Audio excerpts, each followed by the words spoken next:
I never thought I would wake up in the middle of Roan Mountain on October 12th, 2019, and feel as if the entire world had gone silent just to watch me. Because the stories I'd heard since childhood, stories of vanishing hikers, whispering winds, and shadows that move against the light, suddenly felt like urgent warnings rather than folklore. My name is Emily Carter. I grew up in Asheville, North Carolina, surrounded by the Blue Ridge and Smoky Mountains, where every hiker knew the old tales about. The Roan Highlands, about the time when fog would roll in so thick it erased paths, and the whispers of the past could be heard if you listened closely. And though I always dismissed them as campfire exaggerations, I found myself drawn to see the mountains for myself, to feel their air, to trace the ridges my grandfather had once described in letters to my grandmother in 1965, and I convinced my friend James Phillips, a fellow adventurer with a penchant for photography, to join me, packing our backpacks with food, water, maps, and enough gear for 3 days, laughing off the warnings that seemed so dramatic when spoken in hushed tones by locals at the Carver's Gap Lodge, little knowing that the very ground beneath our feet had memories older than any of our maps could contain. The drive up was scenic, leaves turning golden and crimson, the wind carrying a faint chill that hinted at the coming winter. And yet, even as we joked and pointed cameras at the horizon, I felt a strange tension building in my chest, a sense that the mountains were waiting, patient, aware, as if the trees themselves were eyes that followed our every turn. And when we finally set up camp near the old logging trail, the sun was already touching the ridges in amber light, casting long shadows that seemed to stretch unnaturally, curling and twisting over boulders and fallen logs, while the birds had fallen silent, their usual chatter absent, leaving only the sound of our boots on the mossy ground, the occasional snap of a twig, and a whispering wind that felt almost intentional. I remember unpacking my camera, intending to capture the beauty, but even in the bright evening light, the viewfinder seemed to distort the edges, bending shadows and fog in ways that looked unnatural, and I laughed nervously to James, who was fiddling with his tripod, joking about mountain ghosts and insisting we were overthinking. Yet I couldn't shake the feeling that something was shifting around us, that the forest was holding its breath and counting our steps. And as night fell, the first layer of fog rolled in, curling along the ridges like living smoke, thickening faster than I had ever seen, blotting out the distant peaks we had admired just moments before. And then came the sound. Faint, almost inaudible at first, a rhythm like humming, soft and low, threading through the pines and spruces, vibrating in my chest, and I froze. Certain it wasn't the wind, nor any animal I knew, James laughed, saying it was my imagination, and yet I could feel it more than hear it. A presence pressing gently against my skin, a whisper of something unseen, guiding us, warning us, perhaps daring us to leave or stay. And as I sat there, trying to convince myself to laugh along, I thought of the old legends I had read about in yellowed books at the library in Asheville. Stories of hikers vanishing only to return days later with blank expressions, muttering words nobody could recall, and I felt a sudden, sharp connection, as if those stories were not fiction but fragments of memory embedded into the mountain itself. The shadows deepened, the fog thickened, and the forest became a cathedral of shapes, twisted trees leaning over the trail like silent sentinels, roots snaking across our path, moss clinging like green velvet over every rock, and I realized how small we were in comparison, two humans lost in a living, breathing landscape that had endured centuries of storms, winters, and time itself, and yet still carried secrets older than any map or story. Secrets I could feel brushing past me in the mist, soft and cold, leaving a shiver along my spine. And then, as the last light of sunset drained from the ridges, I caught movement, a flicker at the edge of my vision, something that wasn't an animal, not quite a shadow, more like a shape that obeyed a logic entirely its own. And though I wanted to call James to look, my voice stuck, swallowed by the weight of the silence, the mountain holding me still, as if I had become part of its story. The whispers grew louder then, curling through the trees in patterns that seemed deliberate, almost forming words I could almost recognize, fragments of language that tugged at a memory I didn't have, and I felt compelled to move forward, to step off the beaten path, though every instinct screamed to stay near the firelight of our tent. And as darkness enveloped the ridge completely, I understood that the mountain was alive in a way I had never imagined, patient and watchful, a keeper of its own history. And I knew in that moment that whatever happened over the next 3 nights would forever change the way I saw the world, because for the first time, the stories of the Roan Highlands were no longer stories. They were warnings, and the mountain had begun speaking directly to us, in a language older than words, and I had no choice but to listen. By the second night, October 13th, 2019, the Roan Highlands had fully transformed into a place that no map or guidebook could prepare you for. The fog rolling in so thick that it swallowed the ridges, the valleys, and even the sound of our own voices, leaving us with nothing but the eerie resonance of the forest around us. And I remember gripping my camera tightly, hoping to capture the strange beauty. But every photo came out blurred or blank, the lens seemingly rejecting the world it was supposed to record, as if the mountain refused to be observed in conventional ways. And the whispers returned, stronger now, weaving through the trees in a rhythm that made my chest tighten, soft voices in a dialect I could not recognize, some syllables familiar, others alien, all of them strung together in a melody that both alarmed and fascinated me. While James insisted we stay calm, pointing out that fog plays tricks on the mind and that the shifting shapes of the forest were natural illusions, but I knew better, my instincts screaming that there was something else at work, something ancient and aware. And as we followed a narrow, twisting ridge toward what I thought might be higher ground, the forest itself seemed to guide us, the path subtly shifting, roots and rocks repositioning in ways that I could not explain. And every few steps I caught glimpses of movement in the periphery of my vision. Figures or shapes, standing motionless among the pines, disappearing when I turned my head, as if the mountain was testing my perception, my resolve, my courage, and I could feel a strange pulse in the earth beneath my boots, a rhythm that matched the whispers, vibrating through the soles of my feet and into my bones, drawing me forward despite the gnawing fear that perhaps we were not supposed to continue. Yet the beauty was mesmerizing, the mist curling around boulders like liquid silver, the leaves glistening with dew that reflected pale moonlight in 1,000 tiny stars. And in that moment, I realized the mountain was alive not just in body but in memory, holding the echoes of every storm, every hiker, every secret buried in its soil. And as we pressed onward, I began to notice strange carvings in the bark of ancient trees, geometric patterns, eyes, symbols that seemed older than any record, as if the mountain had encoded messages in its living fabric, a language of its own making. And the further we climbed, the more intense the sensations became, the whispers rising into a chorus, sometimes harmonious, sometimes discordant, carrying emotions I could feel but not name, a mixture of warning,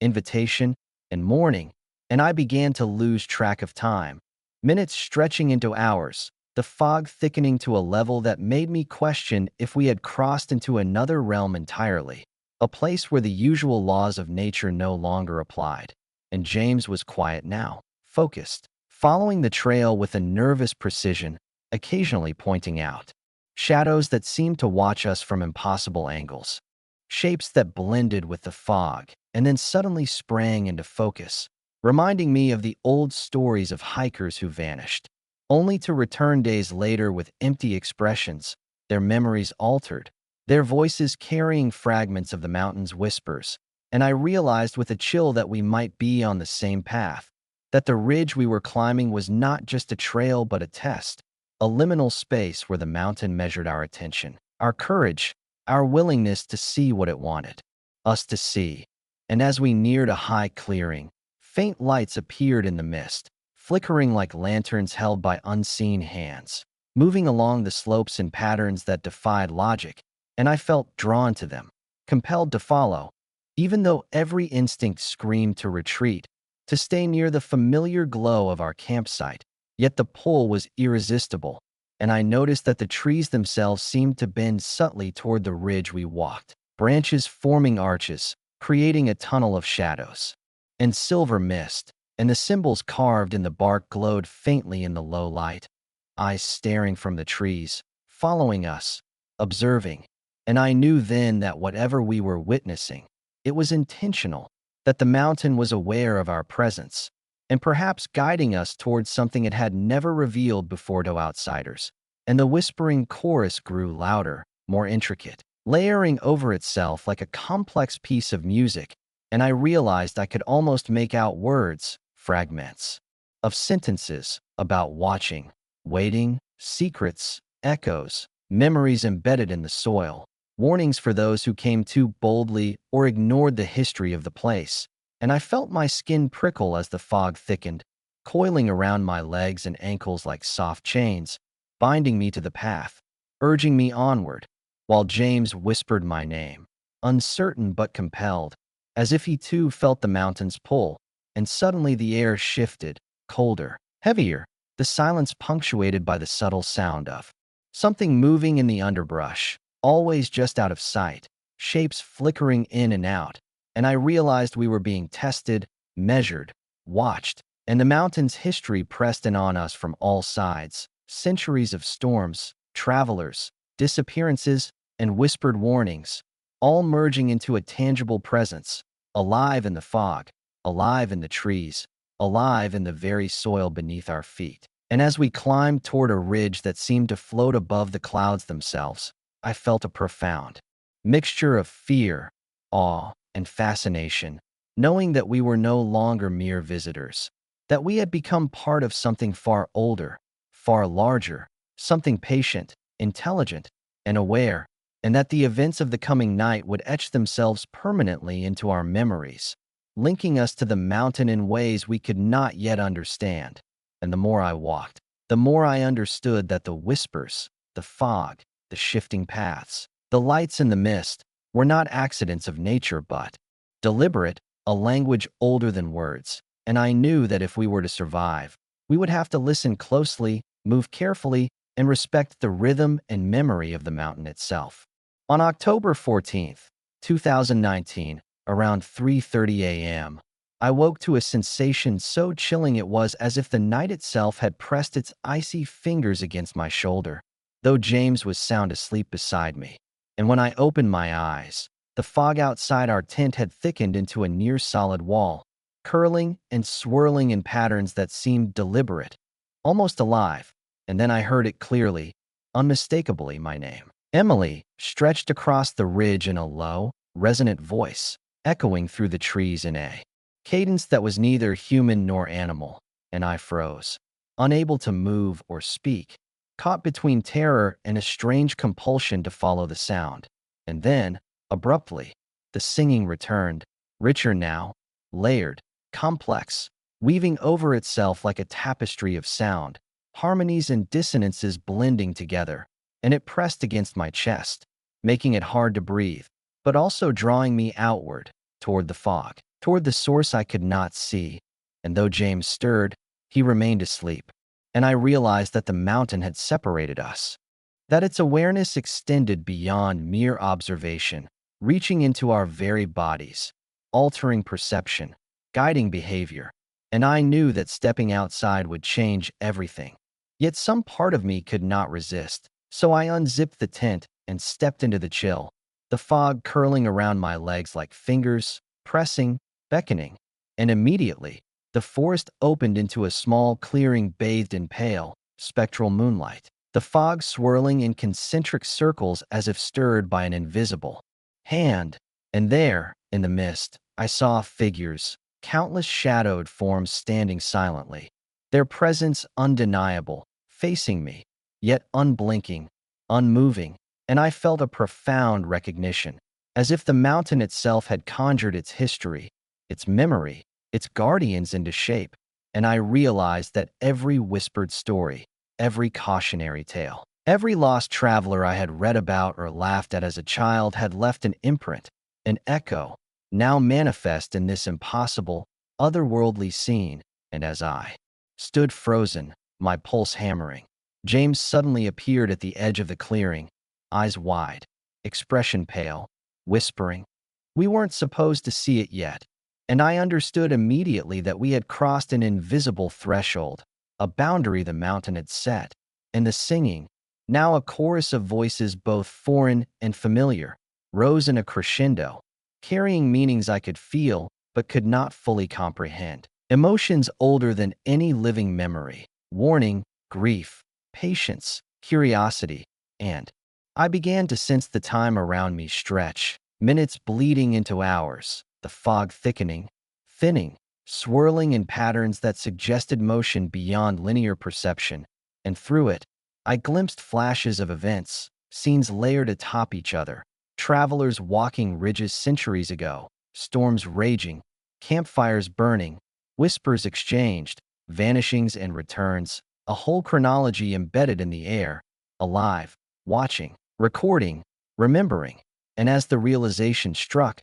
the ground beneath me vibrated subtly, a rhythm in sync with the chorus of whispers, and I felt it in my bones, the mountain alive, conscious, and aware of us, our fear, our awe, our trespass. And then came movement, subtle at first, shapes slithering in and out of the mist, closer, circling, not threatening but insistent, a silent communication, and I felt a pull toward the center of the clearing, toward an unseen focus, as if the mountain demanded acknowledgement, recognition, respect, and I took a step, then another, heart pounding, senses heightened to an impossible degree, each leaf, each stone, each curling wisp of fog carrying significance, and James mirrored my movement, eyes wide, whispering fragments of old words he didn't fully remember, and the chorus shifted, modulating in pitch and intensity, now almost urgent,